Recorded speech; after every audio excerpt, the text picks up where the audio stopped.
Maswerteng tanghali po mga ka-STL. Narito na po ang resulta ng STL Batangas para sa araw na to, first draw.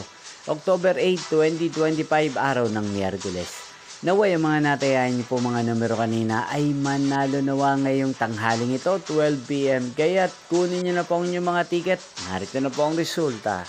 Ang mga numerong nanalo sa STL Batangas ngayong tanghaling ito, October 8, 2025, 12 PM. First draw result, 20 at 38 in exact order. Again, 20 at 38. At ngayong tanghaling ito sa STL Batangas, atin pong i-shoutout si Ate Juliet ng Batangas. Shoutout po sa inyo, Ate Juliet. Sana po ay nasa maayos kayong kalagayan. At sa lahat po ng mga taga Batangas, shoutout po sa inyo. Inyo pong napanood ang resulta ng STL Batangas. Magkita-kita pong muli tayo mamayang 4:30 PM. Thank you for watching.